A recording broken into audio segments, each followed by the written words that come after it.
Hello students, this is Praveen Purohit, Department of Physics, B.V. Bhumreddy College, Bidar.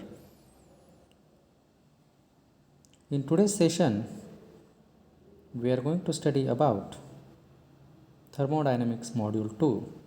So let's start. What is heat transfer? How heat transfer occurs?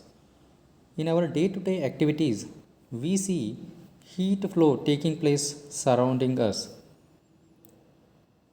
For example, when hot coffee is poured into a cup, the cup also gets hot after a few minutes. Why? Why all of the water gets heated just by heating the bottom of the container? When you used to stay outside your home in summer noon, you feel warm. Why? So all these examples shows the transfer of heat from one point to other. So in the first example, you can see that the cup also gets heated when hot coffee is poured into it. This happens because the heat is transferred from the inner side of the cup to the outer side of the cup. In general, we can say that this occurs due to direct contact of the cup with the hot coffee. So this phenomena is known as conduction. So conduction is energy is transferred by direct contact. Now the second example, we see that entire water gets heated up just by heating the bottom of the container. So how this happens? This happens because the heat energy is transferred from the bottom layer of water to the top layer of water, and this heat transfer takes place due to the motion of water molecules. In thermodynamics, this phenomena is known as convection. So it is the energy is transferred due to motion of molecules, that we call it as convection. Now in the third example, you feel warm when you used to stay outside in your house in summer noon. So why it happens? Well, you are not in physical contact with the sun, even though you feel warm. So this occurs due to electromagnetic waves coming from the sun to the earth. This is termed as radiation heat transfer in thermodynamics. So what is radiation? The energy is transferred by electromagnetic radiation. Now let us summarize the conduction, convection and radiation. Energy is transferred by direct contact in the conduction. Energy is transferred due to motion of molecules, that is convection. Energy is transferred by electromagnetic radiation, that is radiation. Now, what is thermal equilibrium? This is a very important topic to understand the laws of thermodynamics. Consider one body at higher temperature and the other body at lower temperature. So there are two bodies, A and B. A is the hot body and B is cold body. Suppose A is at a temperature 80 degrees Celsius and the temperature of cold body is 20 degrees Celsius. Now, if you bring both bodies in contact, that is hot body and cold body, if you bring both the bodies in contact, now what will happen? Yes, the heat transfer will start now when both the bodies will in contact with each other. The heat will start to flow from higher temperature body to a lower temperature body.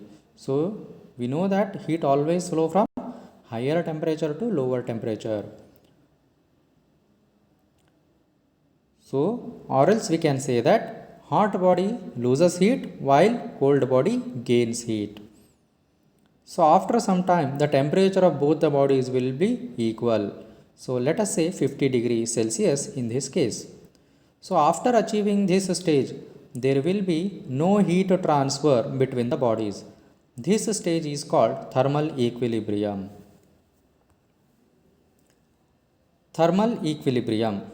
The condition under which two objects in physical contact with each other exchanges no heat energy is termed as thermal equilibrium. So during this condition, the temperature of both the bodies remains same. Now, mechanical equilibrium. A system is said to be in mechanical equilibrium if the net force acting on the system is zero. For example, if the pressure force inside the system is same at all points and does not change with time, then the system is said to be in mechanical equilibrium. Chemical equilibrium. A system is said to be in chemical equilibrium if its chemical composition does not change with the time and no chemical reaction takes place in the system. Or we can say that a reaction is said to be in chemical equilibrium if the rate of forward reaction and rate of the reverse reaction is equal. Now, what is thermodynamic equilibrium? So, it is a combination of all these above mentioned three equilibriums, that is thermal equilibrium, mechanical equilibrium and chemical equilibrium.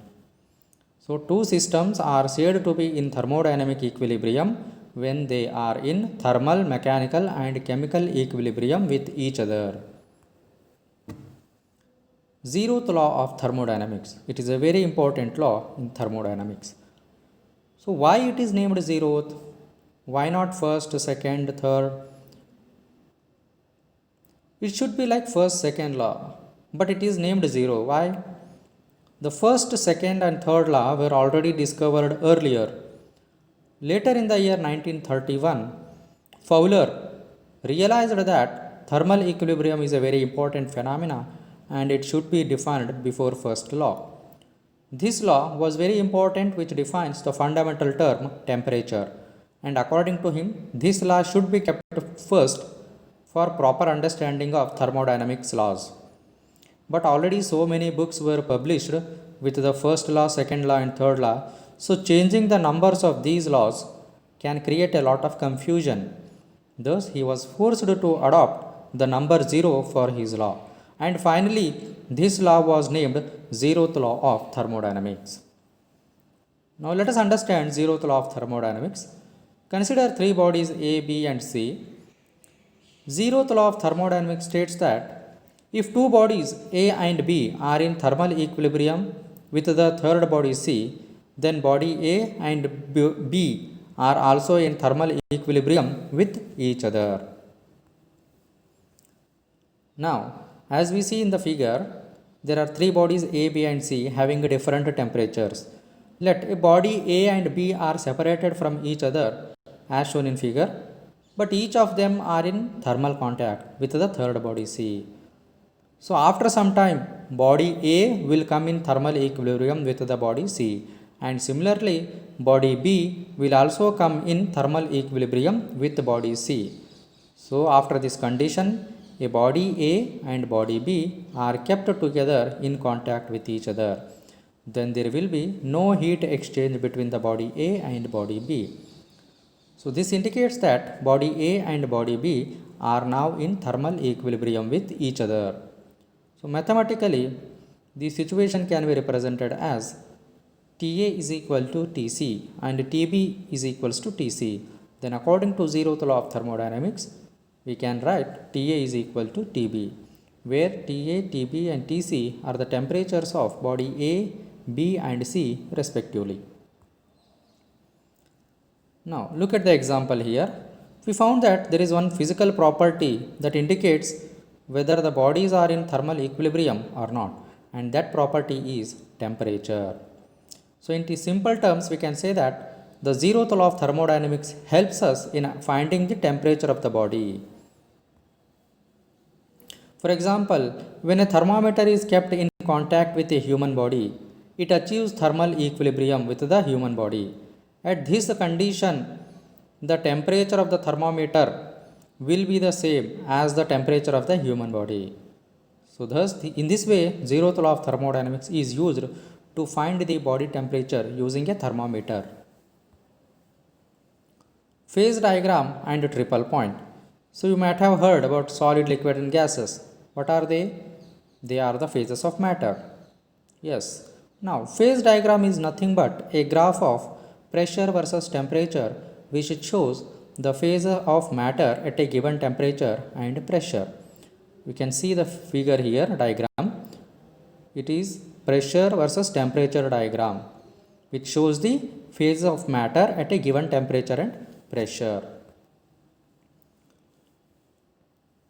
You can see in this diagram that there is a sublimation curve, fusion curve, vaporization curve, triple point. So let us see what these are. Fusion curve. AB line in this figure, see here, AB line that is represented by fusion curve. So what it is? AB line indicates that the solid phase and liquid phase are in equilibrium, and this line is known as fusion curve. The above image shows the ice and water in equilibrium state. So here neither ice is melting nor water is converted to ice. This curve is also known as melting curve or freezing curve. Vaporization curve. In the figure we can see here vaporization curve, that is from A to C. It is a vaporization curve. AC line indicates that the liquid phase and gaseous phase are in equilibrium, and it is known as vaporization curve. Let us see the example here. In the image, that water and vapor both are in equilibrium with each other.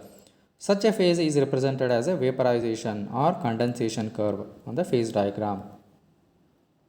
Sublimation curve.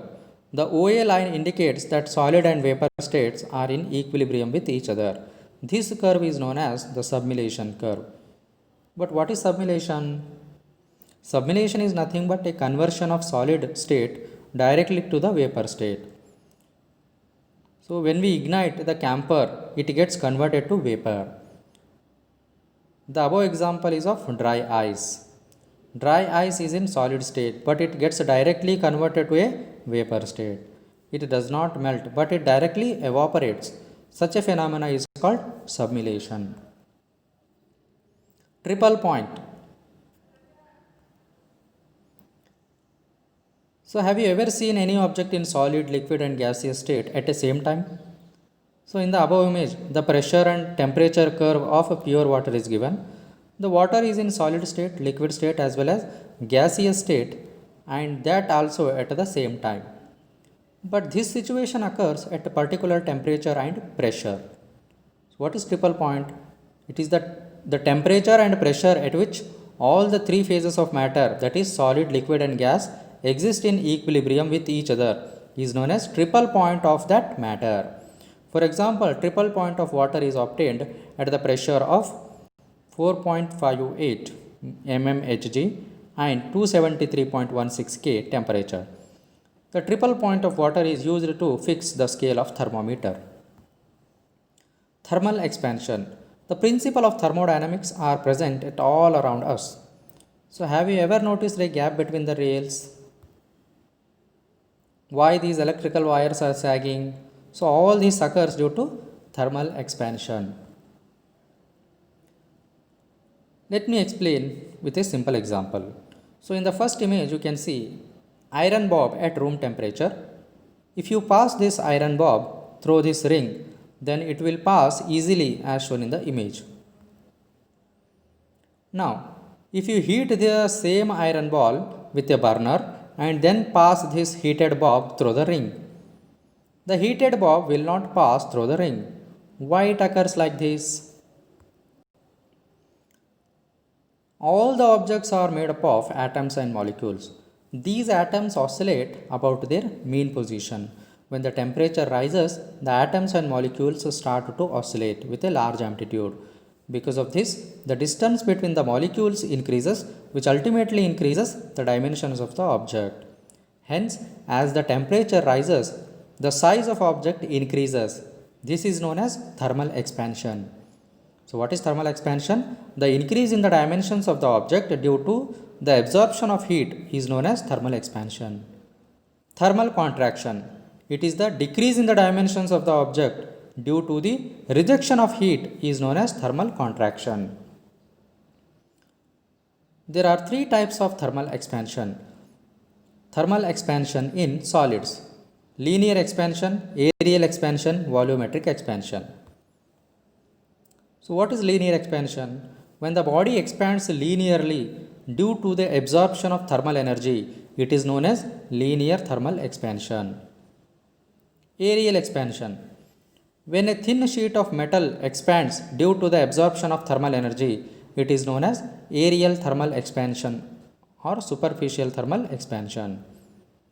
Volumetric expansion. When the volume of the body increases due to the absorption of thermal energy, then it is known as volumetric thermal expansion. Thank you.